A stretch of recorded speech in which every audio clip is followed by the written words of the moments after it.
Okay, the next country we're going to look at is Brazil.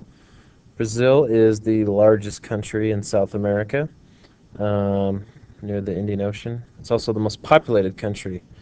They were ruled by Portugal until 1822 they gained their independence.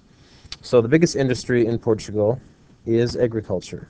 That is where much of the world's, excuse me, in Brazil, much of the world's coffee and other goods come from Brazil. There are some other businesses, but farming and agriculture is by far the biggest. They also have a growing service industry, which means teachers, waiters, doctors, basically people who serve other people in their country. This is their capital in the city of Brasilia. It sort of looks like a giant fork in a bowl, but that's their capital. Um, their government owns about 40% of the banks, and they control who can get loans and what the interest rates will be. There's also a lot of rules, strict rules about starting new businesses, which can make it very tough for people to establish themselves in the economy.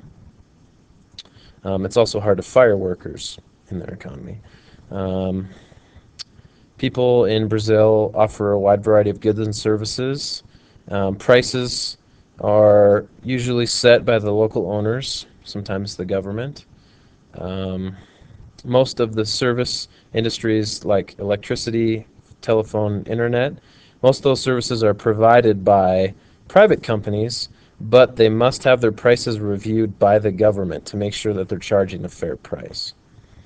Probably the biggest weakness of their economy is some of their government policies. If you try and sue someone because you were treated unfairly or there was an accident, it can take years, 10, 12 years to solve the lawsuit, and there are a lot of corrupt judges who can be bribed, and it's just kind of a toilet bowl of a justice system. Also, their wealth is very unequal. They have some of the richest people in the world, as you can see, the big high-rise condos where the big shots live, which is right next to the poorest places in the entire city, some of the slums um, and poor housing. Now, when it comes to their GDP, which if we look at um, GDP per person,